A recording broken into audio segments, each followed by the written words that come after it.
Assalamualaikum warahmatullahi wabarakatuh. Berjumpa lagi dengan saya Duyana Yuga Saputra. Dan saya Iksanul Arin Prasetyawati. Saya Diananda Sini Kristiani. Ya, kali ini kita lagi ada di Candi Mulyo, salah satu peternakan ayam petelur, dan kita lagi mengerjakan tugas, yaitu tentang SOP dalam peternakan ayam petelur. Aduh, sorry. Kemarin kita udah browsing-browsing ya tentang SOP ayam petelur. Ternyata itu ada di Permentan dan Keputusan Menteri Pertanian. Dan yang saya cari itu Keptan nomor 425 tahun 2001. Kalian bisa cari di Google. Itu adalah SOP ayam petelur. Dan di situ menjelaskan tentang soal pakan, air minum, tempat bangunan kandang dan lain sebagainya. Jadi di Keptan 425 dan 2001 itu tentang good farming practice. Tapi ternyata kemarin sudah searching dan si Arin ini menemukan soal Permentan yang terbaru 2014. Itu isinya apa?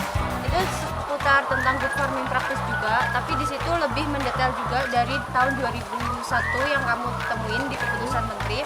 Itu isinya ada bibit, perkandangan, mulai dari pakannya. Di situ ada SOP-nya yang masuk ke gimana sistem peternakan itu yang lebih lengkapnya itu lebih rincinya di tahun 2014 itu kan. Itu yang terbaru Permentan nomor berapa nih? Nomor 31 tahun 2014. Ya, mungkin itu aja. Teman-teman kalau penasaran isi Permentan, Keputusan Menteri dan lain sebagainya soal good farming practice, kalian bisa cari di Google ya.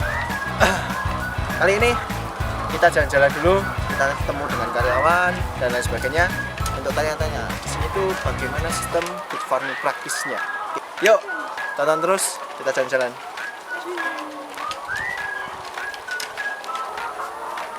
Jadi peternakan ini adalah peternakan ayam petelur milik Bapak Eryadi.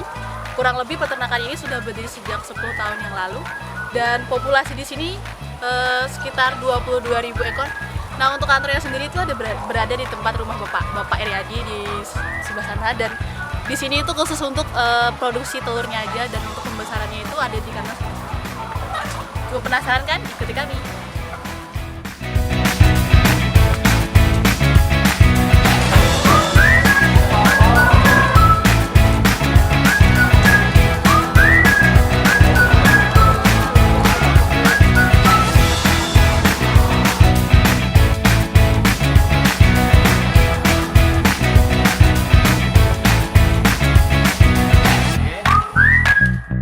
Penyediaan air Pak sama listrik di sini, airnya dari mana sumbernya? Air dari mata air di daerah pegunungan airnya ada. Mesin peternakan ya timbangan, terus mesin slab itu, dan slab jagung, terus mesin campur, cuman itu. Kalau bibitnya sendiri Pak, ini jenis ayamnya ini tipenya? Kalau tipenya kurang paham ya. Oke. Ini belinya dari nganu kok, kecil, dari ada yang dari Surabaya ada. Macam-macam kalau sini tergantung itunya. Yang di sebelah sana itu kan ada pembesaran dari 0 sampai 4 bulan. Setelah 4 bulan nanti pindah ke sini. Gitu. Tapi kadang-kadang beli yang udah siap telur ada. Pembibitannya di sebelah sana? Di sebelah timur desa ini, Pangrejo, sebelah timurnya ada pembesaran. Oke. Kalau pakannya Pak, yang dipakainya di sini pakannya apa? Kopan ada, kopan, terus kalau sentralnya pepan itu, terus campurannya kan jagung itu, jagung, batul, sama obat-obatan.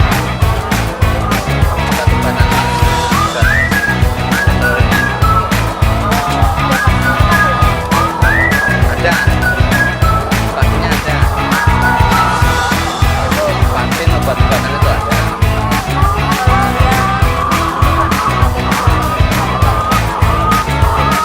Setiap bulan ada pengecekan dari Oh, ada. kesehatannya? Ada. Itu berapa minggu Itu- sekali atau berapa bulan sekali? Itu nggak tentu sih, Oh iya. tergantung kalau posisi ayam kurang sehat, mungkin nggak dari yang punya laporan ke sana, nanti ada pengontrolan dari dinas loh. Oke. Ya.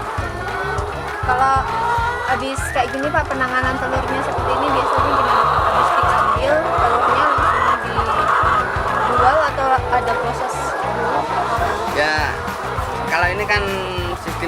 ke pasar-pasar. Iya. Pasar-pasar sama perumahan-perumahan biasanya gitu.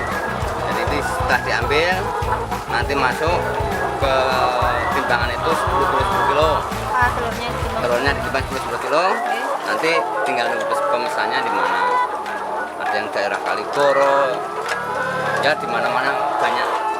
Ditimbang 10 kilo itu alat apa Pak, di packingnya gimana? Sistem kotak Oh, pakai kotak. per kotak 10 kilo. Jadi kotaknya. kotaknya dikasih alas atau biasa aja Bro? Ya dikasih alas itu apa merang Jerami. biar ya jerami gitu biar nggak cepat rusak itunya kan bawahnya. Oke. Kalau dari sininya limbahnya ini ada pengolahan sendiri atau gimana kalau limbah? Kalau soal limbah biasanya diambil oleh itu pembelinya kan ada daerah dukungan kan banyak yang buat itu apa buat pupuk pertanian itu. Oke. Kalau di sini pencatatan ada Pak? Recording kayak dicatat catatan ini. Oh ini cuma catatan masuk keluarnya barang sama hasil ada, tapi kalau yang lain-lain nggak ada.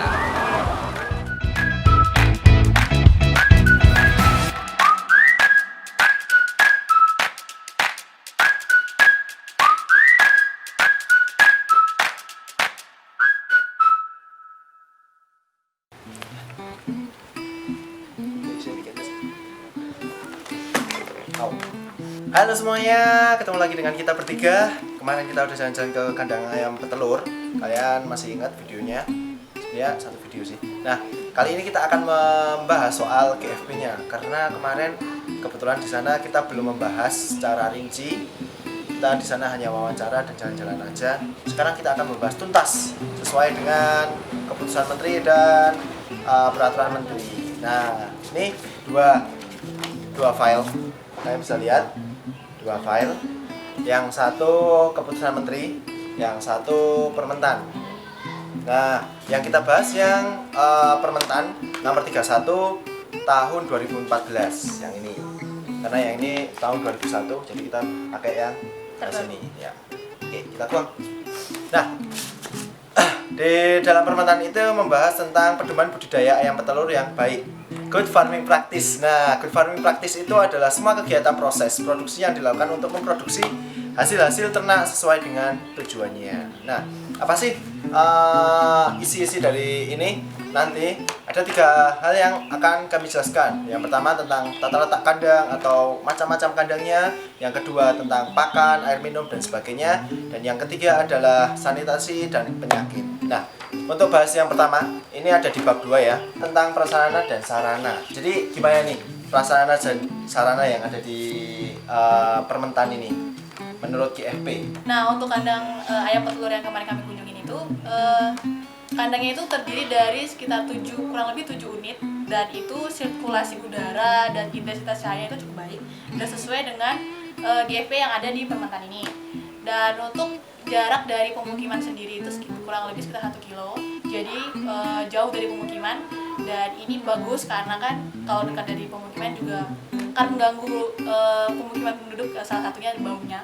Dan untuk jarak dari kotanya sendiri sekitar 16 kiloan. Kalau bangunan yang ada di sana itu ada kandang, ada gudangnya, gudang untuk penyimpanan telur sementara sebelum diangkut, dan ada gudang untuk pupuk yang sudah diolah, dan juga ada gudang untuk pakan. Ya, jadi itu yang kemarin kita kunjungi itu sudah sesuai dengan GFP. Kita bahas bab yang kedua, yaitu tentang pakan dan konsumsinya. Menurut di sini mutu pakan yang harus dipakai untuk ayam petelur itu harus sesuai dengan SNI. Dan di sini terlihat protein kasar 18 untuk si cik, layar 15 dan si petelur 14. Nanti saya close up biar lebih jelasnya. Dan lain sebagainya itu udah diatur di sini minimalnya. Di sini sudah tercantum penjelasan soal pemakaian pakan yang baik dan benar. Nah, pemakaian pakan yang baik dan benar itu membeli pakan pada pabrik yang sudah ber-SNI. Nah, untuk air minumnya sendiri itu terdapat beberapa syarat. Yang pertama, itu harus memenuhi standar baku dan dapat diminum manusia ataupun ternak. Nah, yang kedua, itu si air minum harus tersedia sepanjang tahun. Mungkin untuk konsumsi pakan dan air minum itu aja. Kita lanjut ke bab 2 soal penyakit dan juga sanitasi kandang. Gimana tuh Arin?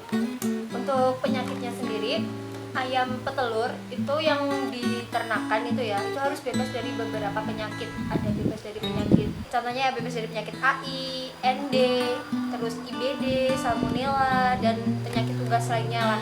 Nah di sana sendiri karena itu meliharanya itu mulai dari kecil, dari DOC, jadi udah ada dilakukan vaksin sendiri untuk pencegahan penyakitnya tersebut. Jadi untuk penyakit sendiri udah ada vaksin, pengobatan oleh mantri atau dokter hewan sendiri. Nah, jadi itu soal penyakit-penyakitnya dan juga vaksinasi. Kemarin kami ngomongin soal tempat air minum. Nah, ngomongin soal tempat air minum itu yang SNI sebenarnya pakai nipple. Alasan kenapa lebih efisien pakai nipple, yang pertama, waktu kita melakukan vaksinasi melalui air minum itu lebih enak dengan nipple karena semua dosis dapat rata, dan juga penggantian air minum biasa ke vaksin dan juga sebaliknya vaksin ke air minum itu gampang karena nipple kan diterhubung oleh water tower. Jadi kita tinggal ganti air di water tower, cemplungin. Nah, kalau kemarin di sana masih pakai setengah galon. Nah, itu kan untuk membersihkan airnya, menguras airnya terlihat sangat sulit sekali.